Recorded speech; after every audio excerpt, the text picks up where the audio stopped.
wano ku BBS Telefina.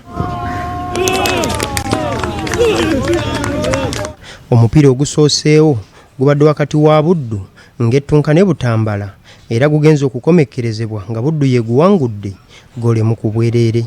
Golo ya Buddu eteebeddwa omuzannyi Bruno Bunyaga mu ddakiika ey'ensanvu.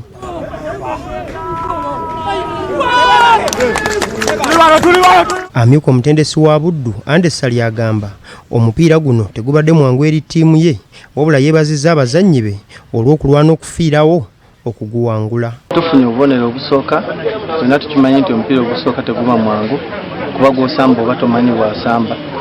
Mwerabire mu geemu naye eky'omukisa omulungi nti tukozesezza emikisa gyaffe bafunye emikisa ne batasobola gikonvatinga. Ate omutendesi wa Butambala Emron Rekoba agamba ekibawanguza omupiira guno babadde tebeeteeseteese bulungi wabula agumizza abawagizi nga bwe bagenda okukomawo n'amaanyi mu mupiira oguddako. Kyetusamba mawugola kyensuubira nti kkirizagana tulina obusobozi obusobola okuba nga bugiwangula. Ekyo kyo nkikkirizamu olw'ensonga nti abaana ku ngeri disipule gye bakoze gye bataddewo. Ate omupiira omulala gubadde wakati wa Buweekula ng'ettunka ne Busujju era Buweekula ye guwangudde golo 5-1.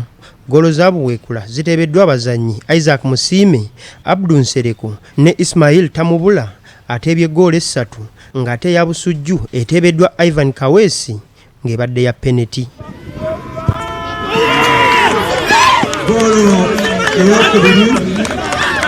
Empaka zino kati zigenda kuddamu okuzannyibwa olunaku olw'enkya n'emipiira 2 okuli ogwa Butambala ng'ettunka ne Mawogola n'ogwa Buweekula ng'ezannya Buddu.